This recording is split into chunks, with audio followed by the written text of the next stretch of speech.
Hello and welcome, friends. Welcome to another episode where I review vintage fountain pens.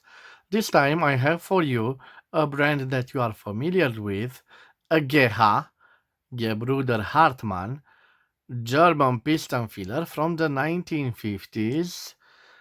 And this time I have quite an interesting model. It is my only Geha that has thermically imprinted on it the fact that it is a fountain pen for school children. And let me show you. So you can see Geha Schulfüller. Schulfüller means in Germany a fountain pen for school. Mit reserve tank. Mit it means with. Reserve tank, it is self explanatory. Yes, it has that legendary reserve that allows you to write a few more pages when you are out of ink. Of course, you are rarely out of ink when you have an ink window, but just in case, this button that I've shown you on other Geha reviews onto the end of the ebonite feed, it can be switched on and it gives access to that reserve ink left in I don't know, somewhere interior. This was a patented thing by Geha.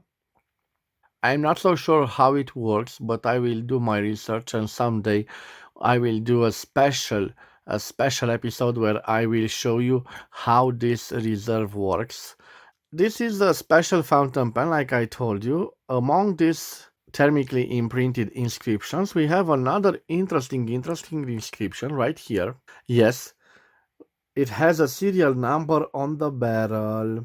But this was so that each child knew his or her pen, Gehas being so common in the classrooms in Germany. And at the end of the knob, we see FK. F stands for fine, and K stands for Kugel or ball in German. It refers that we have a fine nib with a Kugel ending, with a ball ending. You can see on top of it, it has that ending like a ball. Well, guys, this is the important school fountain pen. What I am quite curious to see is that we have a semi-flexible nib. We will see right now. Till then, I have with me another fountain pen, and I call it the Geha 700. It is practically the same as this model, but without the imprints. And it has a plain steel nib. And this cool model has a gold-plated steel nib, but the plating has faded away on the school model. Also, this 700 has a plus on it, but no technically imprints on the body or on the cap. So this is the Geha 700. And I have a newer model, so the evolution of this model is the hooded or semi-hooded nib. So the only difference is this nib, and of course we don't have that same system with that button being green. This time we have this, which I believe it is also a button, but I have to do more research about it. So I will leave this model. This, by the way, is a Geha 708.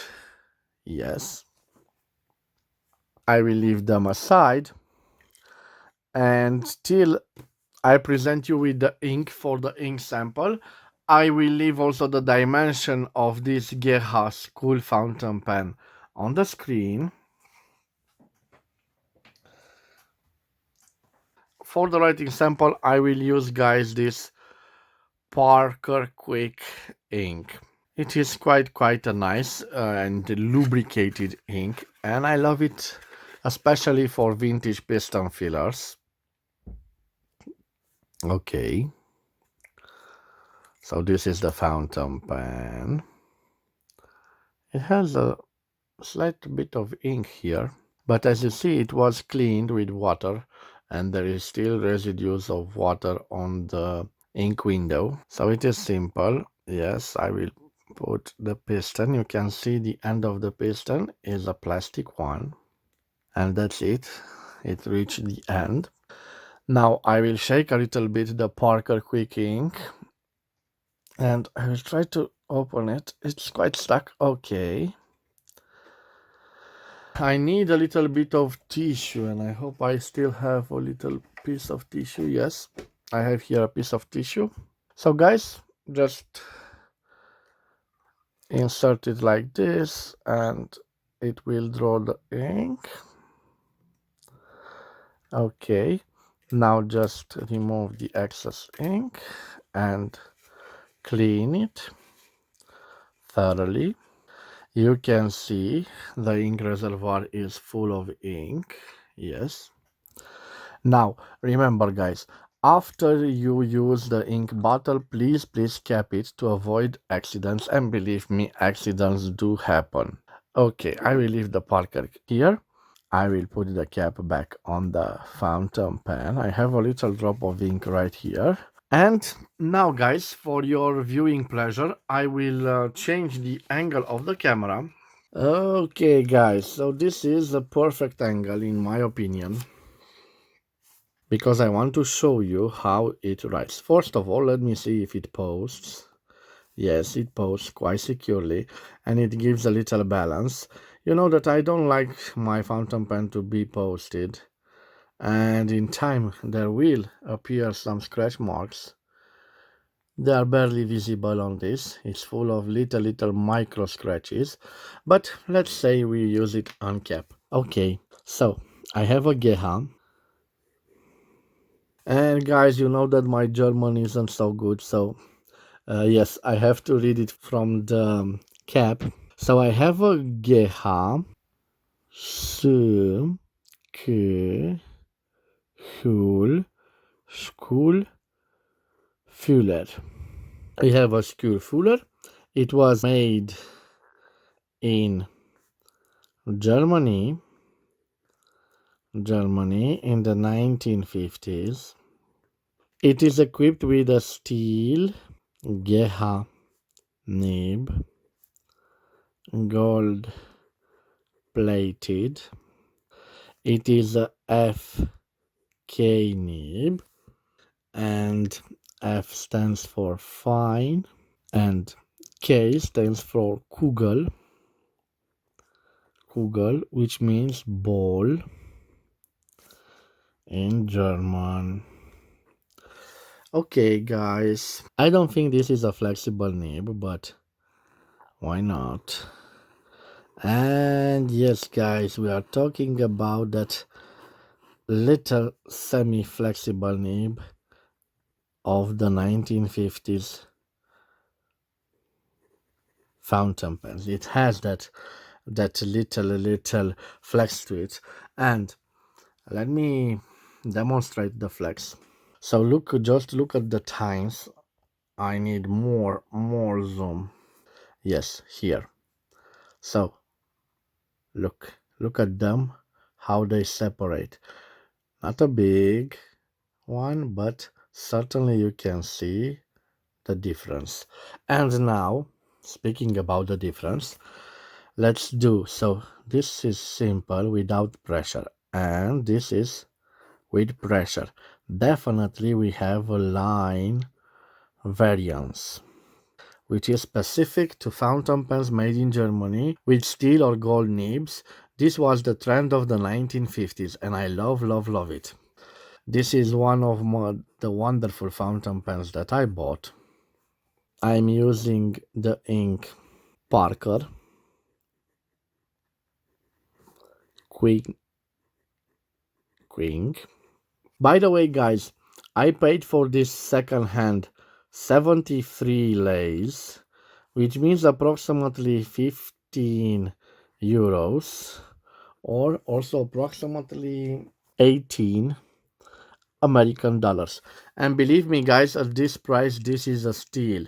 This is a classic torpedo fountain pen of the 1950s. You don't have to look for elaborate Mont Blanc's 149 on 146.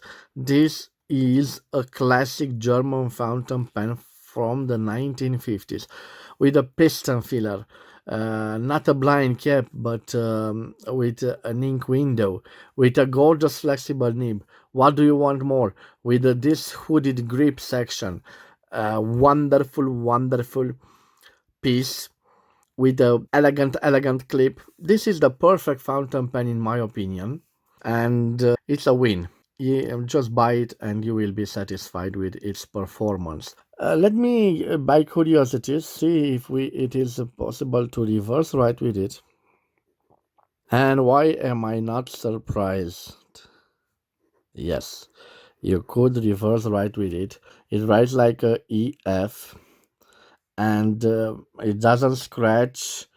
It works wonderfully. Wonderful, wonderful, guys. Let me do a signature here. Okay. And let me tell you about the quick brown fox that jumps over the lazy dog. This is a perfect fountain pen for me. You know that I like broad nibs and oblique nibs. This time I have an F nib, and indeed it writes quite as you see in this fine writing. But I have to tell you, it is a workhorse, and I definitely recommend Geha products from the 1950s. I hope you've enjoyed this review, guys.